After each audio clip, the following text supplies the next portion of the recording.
Hi అందరికీ నమస్కారం. నా భావజాలం నచ్చి నా ఛానల్ని మీరు సపోర్ట్ చేయాలి అనుకుంటే ముందుగా ఛానల్ని సబ్స్క్రైబ్ చేయండి. తర్వాత ఛానల్లో మెంబర్గా జాయిన్ అవ్వండి. జాయిన్ బటన్ ఉంటుంది, ఆ జాయిన్ బటన్ని నొక్కి ఛానల్లో మెంబర్గా జాయిన్ అవ్వండి. తద్వారా ఛానల్కు మీరు వెన్నుదన్నుగా నిలవాలని కోరుతున్నాం. ఎట్ ద సేమ్ టైం మీరు ఎవరైనా వ్యాపారాలు ఉన్నా ఏమున్నా వ్యాపార ప్రకటనలు లాంటివి మీరు ఇవ్వాలంటే ఖచ్చితంగా మన ఛానల్ ద్వారా మీరు యూటిలైజ్ చేసుకోండి. తద్వారా ఛానల్కి కూడా మీరు సపోర్ట్ చేసినట్టు ఉంటుంది, అలాగే మీ వ్యాపారానికి కూడా సపోర్ట్ తీసుకున్నట్టు ఉంటుంది. దయచేసి ఛానల్ని సపోర్ట్ చేయండి. హాయ్ అందరికీ నమస్కారం. మరొక్కసారి రోజా పవన్ కళ్యాణ్ గారి మీద నోరు పారేసుకుంది. ఇంతకీ ఆమె ఏమన్నది అనేది మనం మాట్లాడుకుందాం. మనతో పాటుగా ప్రముఖ రాజకీయ విశ్లేషకుడు చందు శ్రీనివాస్ గారు ఉన్నారు. సార్ నమస్కారం అండి. నమస్కారం సార్. రోజా మళ్ళీ మంచి స్టఫ్ ఇచ్చిందండి. ఏవో మాట్లాడుతుంది, కొన్ని విచిత్రంగా అనిపిస్తున్నాయి నాకు. ఒకసారి డిస్కస్ చేసుకుందామా? తప్పకుండా సార్. వినాలి మనం. విన్న తర్వాత కొంచెం మనకు కూడా కాస్త ఎంటర్టైన్మెంట్ ఉంటుంది కదా అన్న ఉద్దేశంతో ఈ అంశం మీతో చర్చిస్తారా? తప్పకుండా. మీరేమో మళ్ళీ అధికారంలోకి వస్తామని చెప్తున్నారు, కానీ పవన్ కళ్యాణ్ 15 సంవత్సరాల పాటు కూటమి అధికారంలో ఉంటుంది. జగన్మోహన్ రెడ్డిని ఇంకొక 15 ఏళ్ళు ముఖ్యమంత్రి కానివ్వకుండా చేస్తానంట. జాతకాలు చెప్పుకోమని అస్ట్రాలజీ లాగా జాతకాలు ఎవరు చెప్పారండి? వై నాట్ 175 జాతకాలు చెప్పింది ఎవరు? వీళ్ళేగా. అంటే జగన్మోహన్ రెడ్డిని అంటుందా ఏంటి? పొరపాటునంది. జాతకాలు చెప్పి చెప్పి మా జీవితాన్ని ఇటు సంక్రాకి ఇచ్చాడు జగన్మోహన్ రెడ్డి అని బాధ నాయమకి కదా. అసలు పవన్ కళ్యాణ్ లాంటి వ్యక్తికి ఓటేసినందుకు లేదా ఆయనకి ఫ్యాన్ ఉన్నందుకు ఉన్నవాళ్ళు సిగ్గుపడాలి. ఎందుకంటే ఒక నాయకుడు పవన్ కళ్యాణ్ ఓటేసినందుకు సిగ్గుపడాలట. నాయకుడు లక్షణాలు, నాయకత్వ లక్షణాలు పవన్ గారికి లేవు. నాయకత్వ లక్షణాలు లేవంట. ఒకసారి చూడండి. పవన్ కళ్యాణ్ లాంటి వ్యక్తికి ఓటేసినందుకు లేదా ఆయనకి ఫ్యాన్ ఉన్నందుకు ఉన్నవాళ్ళు సిగ్గుపడాలి. ఎందుకంటే ఒక నాయకుడికి ఉండాల్సిన లక్షణం ఏది కూడా అతనికి లేదు. ప్రజల ఇదేంటి సార్ నాకు అర్థం కాదు. అంటే నిజంగా పవన్ కళ్యాణ్కి ఓటేసినందుకు లేకపోతే ఆయన ఫ్యాన్గా ఉన్నందుకు సిగ్గుపడుతున్నారా? చాలా మంది మేము గర్వపడుతున్నాం అంటున్నారే. అంటే పవన్ కళ్యాణ్ గారు లాంటి నాయకుడు లేడని అంటున్నారు చాలా మంది. మరి ఈవిడికి ఎందుకు ఇలా అర్థమైందంటారు? రోజా గారికి ఒక సందర్భంగా ఒక మాట చెప్తామండి. నాయకత్వ లక్షణాలు అంటే గోరంట్ల మాధవ్ లాగా పార్లమెంట్ లో ఇప్పి చూపించడమా, లేకపోతే అరగంట గంట అని చెప్పి అవంతి సినిమా సంబటి రాంబాబు లాగా మాట్లాడతామా? మేబీ బూతులు కూడా తిట్టాలి, దళితులు డోర్ డెలివరీ చేయటమా, 4 పెళ్లిళ్ళు అని చెప్పేసి వికట అట్టహాసం చేసిన జోగి రమేష్ ఇప్పుడు లిక్కర్ స్కామ్ లో ఎక్కడున్నాడు? బోరగడ్డ నీళ్ళు ఎక్కడి నుంచి ఎక్కడికి వచ్చాడు? పోసాన్ ఎక్కడి నుంచి ఎక్కడికి వచ్చాడు? వీళ్ళంతా నాయకులు కదా సార్. వీళ్ళు నాయకులా? ఆ లక్షణాలు లేవు నిజంగా. ఆ లక్షణాలు నిజంగా లేవు. ఆ లక్షణాలు సాయంకాలం అయితే పబ్జీ ఆడుకుంటారు జగన్మోహన్ రెడ్డి గారు. నాయకత్వ లక్షణం. పవన్ కళ్యాణ్ గారేమో మార్షల్ ఆర్ట్స్ అంటారు, లేకపోతే ప్రజలతో తిరుగుతూ ఉంటారు. పరదాలు కట్టుకుని తిరగడు. నాయకుడు అంటే పరదాలు కట్టుకుని తిరగాలేమో. పరదాలు కట్టుకుని తిరగాలి, ఇలా మటర్లు మానభంగాల్లో ఉండాలి, బూతులు తిట్టాలి. అది కావాలి వెళ్ళాక. అంటే నాయకత్వ లక్షణం నిజంగా లేవండి పవన్ కళ్యాణ్ గారు. అవి లేవు నిజమే. అసలు సేవ చేయాలన్న తలంపు తప్పితే ఇలాంటి వేస్ట్ అయితే. అంటే వైసీపీ ఫిట్ గాడు ఆయన, అందుకే వేరే పార్టీ పెట్టుకున్నాడు. వైసీపీ నాయకత్వాన్ని ఫిట్ గాడు ఆయన, అందుకే వేరే పార్టీ పెట్టుకున్నాడు. సరే, ఇంకేం కామెడీ చేస్తుందో చూద్దాం. అస్ట్రాలజీ చెప్పుకుంటూ పోతున్నారు. అసలు పవన్ కళ్యాణ్ లాంటి వ్యక్తికి ఓటేసినందుకు లేదా ఆయనకి ఫ్యాన్ ఉన్నందుకు ఉన్నవాళ్ళు సిగ్గుపడాలి. ఎందుకంటే ఒక నాయకుడికి ఉండాల్సిన లక్షణం ఏది కూడా అతనికి లేదు. ప్రజల పట్ల ప్రేమ గానీ, తనకిచ్చిన పదవి పట్ల లేదా తను పెట్టిన పార్టీ పట్ల చిత్తశుద్ధి కానీ, అంటే స్టేట్ కానీ ప్రజలకు మంచి చేయాలన్న ఆలోచన ఎక్కడా లేదు. తన ప్యాకేజీ, తన షూటింగ్, తన కంఫర్ట్, తన సుఖం, ఇది తప్ప ఏ రోజైనా ఒక ఆలోచన చేశాడా? సో పవన్ కళ్యాణ్ అనేవాడు ఒక పొలిటికల్ లీడర్ గా పనికిరాని వ్యక్తి. ఏదో చంద్రబాబు నాయుడుతో చేరాడు కాబట్టి కుటుంబ ప్రభుత్వంలో ఎలాగో గెలిచాడు, కానీ విడివిడిగా వీళ్ళు కంటెస్ట్ చేస్తుంటే డిపాజిట్లు కూడా రావనేది గత ఎన్నికల్లో వాళ్ళకి అర్థమైంది కదా. మీ వైఎస్ఆర్సీపీ వాళ్ళు ఓడి సరే ఇంకా అమంటది పవన్ కళ్యాణ్ గారికి స్వార్థం అన్నది. పవన్ కళ్యాణ్ గారికి ఏదో తన ప్యాకేజీ, అంటే ప్యాకేజీ అనేది ఇంక వీళ్ళు వదలరా సార్? నాకు అర్థం కాదు. వదలనంతకాలం అక్కడే ఉంటారు అంటే వీళ్ళు ప్యాకేజీలకు అలవాటు పడి పడి పడి పడి జగన్మోహన్ రెడ్డి గారు గతంలో ప్యాకేజీలు వేసుకుని వెనకేసుకుని 47,000 కోట్లు 43,000 కోట్ల సిబిఐ కేసులు ఉన్నది. ఈ ప్యాకేజీలు తీసుకుని 43,000 కోట్ల సిబిఐ కేసులు వచ్చినాయి. ఈవిడ ప్యాకేజీలు ఈవిడ కూడా ముట్టినాయి. రేపు మాపు ఈవిడ కూడా ప్యాకేజీల కేసులో లోపలికి వెళ్తుంది. 33 కేసులు బెయిల్ మీద ఉన్నాడు. అంటే నాయకుడు అంటే ఏంటి సార్? ఇట్లా జైలు విపరీతంగా కేసులు ఉండి ఆమె ఏమనుకుంటుంది? అవినీతికి పాల్పడి రాజకీయాలంటే కేసులు మామూలే కదా, ఒక కేసు కూడా లేదు పవన్ కి, రాజకీయాల్లో పనికిరాడు అనుకుంటుందేమో. రాజకీయాలు పనికిరాడు అంటుంది. అంతే, పనికిరాడు, ఆయన ప్యాకేజీ. ప్రజల సంక్షేమం పట్టదంట సార్. అదేంటి, మొన్న ఇప్పుడు స్వతంత్రం వచ్చినప్పటి నుంచి ఇప్పుడు దాకా కొన్ని తండాలకి కరెంట్ లేకపోతే కరెంట్ ఇచ్చాడే, అది వీళ్ళు చేయలేదు. కొన్ని లక్షల కుటుంబాలకి మంచినీళ్ళు ఇచ్చారు, తాగునీరు ఇచ్చాడు కదా. మరి ప్రజల పట్ల అంటే అదేం జగన్మోహన్ రెడ్డి గారి గురించి చెప్పడం అంటే ఇండైరెక్ట్ గా ఆయన గురించి చెప్తుందా, వాళ్ళ నాయకుడి గురించి చెప్తుందంట. ప్రజల సంక్షేమం పట్టించుకోలేదు కాబట్టి 151 నుంచి 11 పరిమితం అయిపోయారు కదా, ఏమంటారు? అంతే కదా. ఇప్పుడు సింపుల్ సార్. ఇప్పుడు జగన్మోహన్ రెడ్డి గారు నిజమైన నాయకుడు అనుకుందాం. అనుకుంటే సార్ నా ఎస్సీలు, నా బీసీలు, నా ఎస్టీలు అంటాడు కదా, మరి అడవి బిడ్డలు ఇవాల్టి వరకు కరెంట్ లేకుండా ఎందుకున్నారు సార్? మన్యంలో 7 దశాబ్దాలైన స్వతంత్రం వచ్చి. అప్పుని ఆ గతంలో ఉండే వాళ్ళందరూ మనసు లేని వాళ్ళు, హృదయం లేని వాళ్ళు అనుకుందాం ఉదాహరణకు, ఇంక్లూడింగ్ రాజశేఖర రెడ్డి గారు. కానీ ఈయన వచ్చిన తర్వాత 5 ఏళ్లలో ఏం చేశాడు సార్? పరదాలు కట్టి పరదాల రాణి అని పవన్ కళ్యాణ్ గారు అన్నట్టుగా పరదాలు కట్టుకొని తిరగడం తప్ప ఏ రోజైనా కానీ అధికారంలోకి వచ్చిన తర్వాత ఒక్క రోజైనా మన్యం గ్రామాల్లో తిరిగిన పాపాను పోయాడు సార్ ఈయన. అసలు అక్కడ పాడేరు అరకు ఎవరి గెలిచింది? అక్కడ వైఎస్ఆర్సీపీ కదా. చేయాల్సిన అవసరం ఉందా పవన్ గారికి? మరి మీరు ఎడవలేకపోతే, మీరు చేయలేకపోతే, ఆయన చేసి 7 దశాబ్దాల తర్వాత చేసి చూపించాడు. 900 కోట్ల రూపాయలు పెట్టి అనేక గ్రామాలకి రోడ్లు వేస్తున్నాడు, నీటిపారుదల, అమరజీవి జలధార అని పెట్టి గోదావరి జిల్లాలకు ఇస్తున్నాడు, అనేక కుటుంబాల దాహార్తిని తీరుస్తున్నాడు. చివరికి పులివెందుల్లో కూడా జల్ జీవన్ పథకం కింద పులివెందులకు కూడా నీళ్లు ఇస్తున్నాడు సార్, మంచినీళ్ళు. అది వీళ్ళు చేయలేదు. అంటే మీ నాయకుడు జగన్మోహన్ రెడ్డి గారు చేయలేని అనేక పనులు పవన్ కళ్యాణ్ గారు చేస్తుంటే ఇలా చేయడం అనేది నాయకుడి లక్షణం కదా. అన్ని చేసేస్తే మళ్ళీ జనం మంచిగా అయిపోతారు కదా. ఇక్కడ ఏంటంటే వాళ్ళు 15 సంవత్సరాలు పవన్ కళ్యాణ్ గారు రాజకీయాలు ఉన్నంత వరకు జగన్మోహన్ రెడ్డి గారు సీఎం అవడం కష్టం సార్. జగన్మోహన్ రెడ్డి గారు సీఎం అవ్వాలంటే రోజా గారు ఎమ్మెల్యే కావాలి. రోజా గారికి అసలు ఎమ్మెల్యేగా అక్కడ నగిరి ప్రజలు అసలు తీసుకునే పరిస్థితి కూడా లేరు. ఎందుకంటే మనకు తెలిసిన వెరుపుల మహేష్ మీకు కూడా తెలుసు, అతను ఒక జనసేన ఇన్ఛార్జ్, అతను ఒక అసిస్టెంట్ ప్రొఫెసర్, ఒక మోటివేషన్ క్లాసెస్ చెప్తాడు.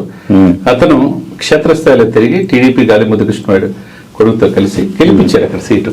రోజాను కూడా కాదనుకో, నువ్వు మాజీ మంత్రి ఎమ్మెల్సీ ఏదో ఎంపీ అన్నీ చెప్తా ఉన్నది కదా, మిమ్మల్ని ఎందుకని ఇంటి గేటు కూడా దాటలేని పరిస్థితి పవన్ కళ్యాణ్ తీసుకొచ్చారు. మీరు ఇష్టం వచ్చినట్టు నోటికి వచ్చినట్టు ఈ మాటలు మాట్లాడితే కదా. ఇప్పుడు గేటు తాకలేడు అంది, పెద్ద ట్రోలింగ్ అయిపోయింది. గేటు తాకడం డైరెక్ట్ గా ఇవాళ రాష్ట్ర ప్రభుత్వం, కేంద్ర ప్రభుత్వాలు ఏర్పడడానికి కారణమయ్యాడు. ఈయన పవన్ కాదు తుఫాన్ అని చెప్పి మోదీ గారు చెప్తున్నాడు. అది వినపట్లేదు వీళ్ళకి. సార్ ఇంకోసారి ఇంకేమైనా కామెడీ చేసిందో చూద్దాం సార్. పోయినా సరే ఇంకా బుద్ధి రాలేదు, వీళ్ళ నోర్లు తగ్గట్లేదు, వీళ్ళ చేతి రాతలు మారుస్తానని చెప్పి నాకు పవన్ కళ్యాణ్ మా చేతి రాతల ఆయన తల రాతే ఆయన రాసుకోలేడు, అది కూడా చంద్రబాబు నాయుడు రాయాలి. చంద్రబాబు నాయుడుతో ఉన్నంత వరకే ఈయనకు ప్యాకేజీ వస్తుంది, ఈయన గురించి పాజిటివ్ వార్తలు వస్తాయి. సార్ వీళ్ళకి కొంచెమన్నా సిగ్గు అనేది ఏం పెట్టలేదా సార్ దేవుడు? లేదని అనిపిస్తుంది. నేను ఎప్పుడు అంతగా మాట్లాడను కానీ భావజాలం, భాష వీళ్ళలో మార్పు రాలేదనిపిస్తుంది. అంటే అన్పార్లమెంటరీ ఏం కాదులేండి, సిగ్గు అంటే అన్పార్లమెంటరీ ఏం కాదులేండి. అంటే అది కూడా మాట్లాడతారు కూడా ఆలోచిస్తాం సార్. అంటే నాకేమనిపిస్తుంది అంటే సార్, ఇప్పుడు ఏమేమంటుంది, పవన్ కళ్యాణ్ తన తలరాతని తానే రాసుకోలేడు, మా తలరాతలు నేను రాస్తాను. తలరాతలు మార్చేశాడు కదా సార్. ఇవాళ తలరాతని మార్చింది ఎవరు సార్? ఆయనే కదా. ఆయన తెలియట్లేదేమో ఆమెకి. ఈమెకు అర్థమవుతుందో లేదో నాకు. అంటే ఎందుకు కామెడీ చేసి ఆయన ఒక సభ, లాస్ట్ జరిగిన సభ తాడేపల్లిగూడెం, అధపాతాళం తొక్కకపోతే నా పేరు పవన్ కళ్యాణ్ కాదు అని, నా పార్టీ జనసేన కాదు అని చెప్పి తొక్కాడు సార్. చెప్పి తొక్కాడు కదా. మరి తలరాతను రాయలేదా? అదే అర్థం కావట్లా. తలరాతను రాసినందుకే మీరు అక్కడ పడున్నారు. 8 జిల్లాల్లో 0 పరిమితం అయిపోయింది. ఇవాళ ఆయన తలరాతను, వీళ్ళ తలరాతను రాసేందుకు ఆయన త్యాగం చేసి బీజేపీ తెలుగుదేశాన్ని ఇట్లా 2 పక్షాలకు ఉన్న వాళ్ళని ఒక చోట కలిపి తాను తగ్గి తను ఒక కొత్త రాతను, కొత్త చరిత్రను రాశాడు. తలరాతలు రాయడం ఏంటి సార్, చరిత్రను రాశాడు. ఇవాళ కేంద్రంలో ప్రభుత్వం సుస్థిరంగా ఉంది అంటే కూడా ఆంధ్రప్రదేశ్ లో ఎంపీలే కారణం అనే సంగతి దేశం మొత్తం తెలుసు. రోజాకి మాత్రం రోజాకి తెలియదు. రోజా అసలు సమాజంలో ఉందా అసలు? అంటే కొద్ది మానసిక స్థితి కూడా కొద్దిగా కరెక్ట్గా లేదని చెప్పి అంటున్నారు. మరి జనసేన వాళ్ళు అక్కడక్కడ మరి అంటే ఇది ఒక బ్యాచ్ సార్, ఇదంతా వీళ్ళు ఎలాంటి వాళ్ళు అంటే రాక్షస జాతి ఉంటది కదా, ఆ గణానికి సంబంధించిన వాళ్ళు వీళ్ళు అనిపిస్తుంది నాకు అప్పుడప్పుడు. పచ్చ ఛానల్లో ఒకసారి వాళ్ళ నుంచి బయటకు వెళ్తే ఈయన బతుకు ఎలా ఉంటుందో గతంలో చూశాడు కదా. ఫస్ట్ నీ తర్వాత నువ్వు రాసుకోవడం నేర్చుకో. ఇది చంద్రబాబు నాయుడు చేతికి ఆయన రాసే పరిస్థితి ఉంది కాబట్టి ఈ రోజు నువ్వు ప్రజల ఇదిలో దిగజారిపోతున్నావు. అసలు ఒక మనిషిగా కూడా వాల్యూ లేకుండా పోయింది. పొలిటీషియన్ దేవుడు మనిషిగా కూడా ఎంతమందికి అన్యాయం జరుగుతుంటే, మనిషిగా కూడా వీళ్ళకి ఎట్లా సార్ ఏ మొహం పెట్టుకుని మాట్లాడతారు సార్? ఇవాళ ఒక మనిషిగా, ఒక హ్యూమన్ బీయింగ్ గా ఆయన కంటే గొప్పోడు ఎవడని ఉన్నాడు రాజకీయాల్లో? నాకు అర్థం కాదు. దయచేసి మీరు కూడా కామెంట్ చేయండి సోదరులారా, ఎలాంటి మాటలు మాట్లాడారు రోజా గారు. ఒక పొలిటీషియన్ గా కాదు, మనిషిగా కూడా ఆయన దిగజారిపోయాడని చెప్పింది. మనిషిగా దిగజారడం అంటే ఏంటి సార్? ఒక స్కూల్ పిల్లల సమక్షంలో పెళ్ళాలను కార్లను మార్చినట్టు పెళ్ళాలను మారుస్తారని దిగజారుడు వ్యాఖ్యలు చేసిన వ్యక్తి, లేకపోతే స్కూల్కి వచ్చి మేము హీరోలం కాదు, మీ తల్లిదండ్రులు హీరోలు, మీ టీచర్లు హీరోలు అని చెప్పిన వ్యక్తి? ఎవరు దిగజారన్నట్టు ఇక్కడ? ఆమె ఆత్మపరిశీలన చేసుకోవాలి, చేసుకోవాలి, ఆమె ఆలోచించుకోవాలి ఎవరు దిగజారిపోయారని.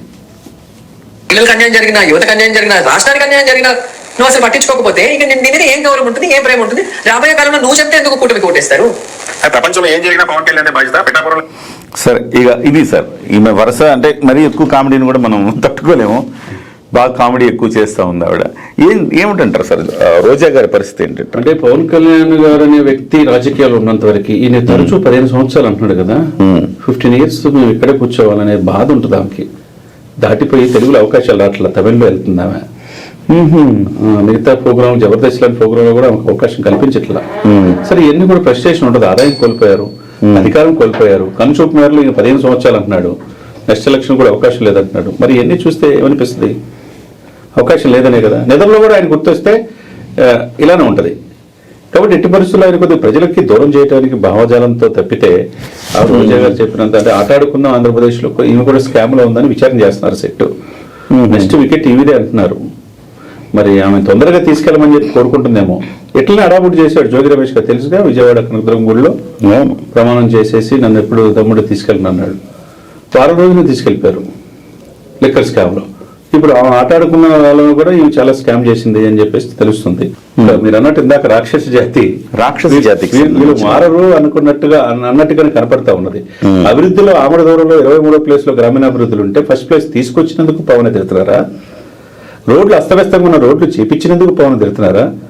మీరు ఆంధ్రలో జీవనాడి అమరావతి ఆంధ్రలో జీవనాడి పోలవరం పూర్తి చేయకుండా ఉన్నందుకు ఇప్పుడు పూర్తి అవుతున్నందుకు తిరుగుతున్నారా? మీరు చేయలేని డిఎస్సి, మీరు చేయలేని జాబులు ఇస్తున్నందుకు తిరుగుతున్నారా? మీరు తీసుకురాలేని పరిశ్రమలు తీసుకొస్తున్నందుకు తిరుగుతున్నారా? దేనికి తిరుగుతున్నారు? ఇది ఇక్కడ ఆత్మపరిశీలన. బాధ ఏంటంటే సార్, తమ నాయకుడు ₹1,00,00,000 ప్రకటించాడు వరదలప్పుడు, ఇచ్చారండి. ₹1,00,00,000 ఇవ్వలేకపోయాడు, హంబక్ అంతా మాయ చేశాడు. ఆయనేమో 6 కోట్ల ప్రజలకి జవాబుదారిగా 6 కోట్లు ఇచ్చాడు. 400 గ్రామ పంచాయతీలు 400 లక్షలు, 4 కోట్లు, ₹1,00,000 ఇక్కడ కోటి ఇచ్చాడు. ఏపీకి తెలంగాణ ఇచ్చాడు. 6 కోట్ల రూపాయలు ఇచ్చాడు. ఇంతకంటే మానవత్వం ఏముంటది? ఇంతకంటే హ్యుమానిటీ, ఇంతకంటే ప్రజల పట్ల ప్రేమ ఏముంటది? సరే సో అంటే ఒక రకంగా చెప్పాలంటే ఇట్లా పవన్ కళ్యాణ్ గారిని జగన్ గారిని పోల్చి చూస్తే, ఒక గ్రాఫ్ వేసుకొని ఇద్దరిని పోల్చి చూస్తే అతపాతాళని పడిపోతున్నాడు జగన్మోహన్ రెడ్డి గారు.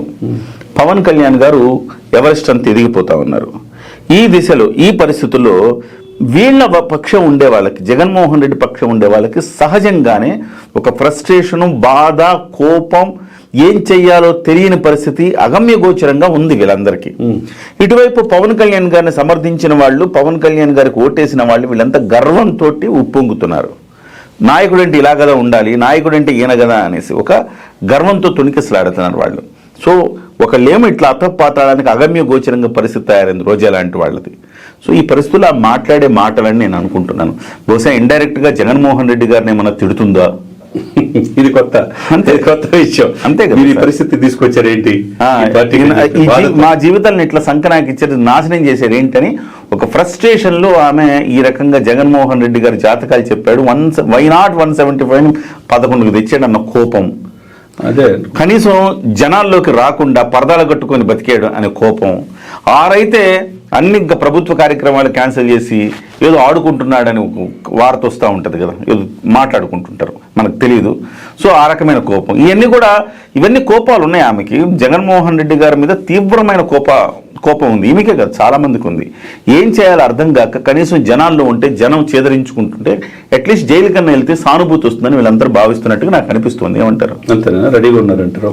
జైలుకి వెళ్ళి అట్లీస్ట్ సానుభూతి వస్తే పాప ప్రక్షాళన జరుగుతుంది. జైలుకి వెళితే బయటకు వస్తే సానుభూతితో నెక్స్ట్ టైం మళ్ళీ జనంలోకి వెళ్ళొచ్చు అన్న భావనలో సాక్షాత్తు జగన్మోహన్ రెడ్డి గారి నుంచి కింద వరకు ఉన్నారంటే అతిశయోక్తి కాదు.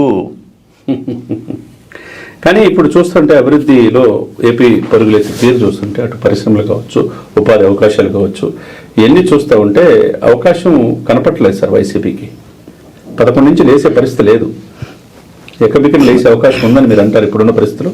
2 సంవత్సరాలు అందరూ జనమంతా కూడా, ప్రత్యర్థులు కూడా పవన్ కళ్యాణ్ గారిని పొగుడుతున్నారు సార్. పొగుడుతున్నారు, బ్రహ్మాండంగా చేస్తున్నాడని. అటువంటిప్పుడు ఇంక వాళ్ళకి ఇలా మాట్లాడుకోవడం తప్ప, వాళ్ళ ఛానల్లో వాళ్ళు మాట్లాడుకోవడం తప్ప, వాళ్ళలో ప్యానల్లో ధైర్యం తీసుకురావడానికి ఏదో మాట్లాడతారు తప్పితే వాళ్ళకు కూడా తెలుసు. Right sir, thank you sir, thank you very much.